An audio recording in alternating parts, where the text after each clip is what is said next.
গাজা উপত্যকায় ইসরায়েলি আগ্রাসন ও Russia Ukraine যুদ্ধে প্রতিফলিত হয়েছে বিশ্ব রাজনীতির অদৃশ্য টানাপোড়েন। বিশেষ করে মার্কিন প্রশাসনের কর্তৃত্বের বলয়ে কারা ঢাকা পড়েছেন, বিশ্লেষকদের চোখে তা এখন স্পষ্ট।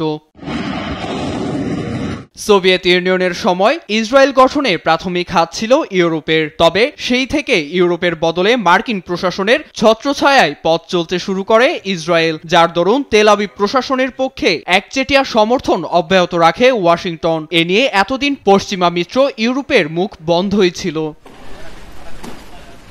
যুদ্ধ বন্ধ করে তবে ট্রাম্পের গাজা দখলের পরিকল্পনাকে রুখে দিতে একজোট হয় মুসলিম বিশ্বের নেতারা। দ্বিরাষ্ট্রনীতি বাস্তবায়ন ও গাজা পুনর্গঠনে একটি পরিকল্পনাও পেশ করে মিশর, যা ইতোমধ্যেই আরব বিশ্বের স্বীকৃতি পেয়েছে।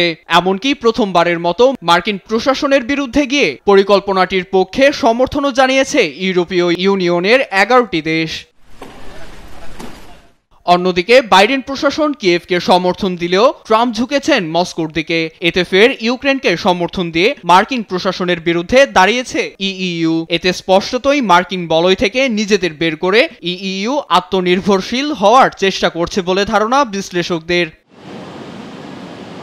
এছাড়া মার্কিন পররাষ্ট্রনীতি ইইউর জন্য কখনোই ফলপ্রসূ ছিল না। সেই ক্ষোভ থেকেও একত্রিত হয়েছে ইউরোপীয় ইউনিয়নের 27টি দেশ। তবে মার্কিন বলয় ছিঁড়ে ইউরোপ স্বাধীনভাবে কতদূর যেতে পারবে তা সময় ঠিক করে দেবে বলে মত আন্তর্জাতিক বিশ্লেষকদের।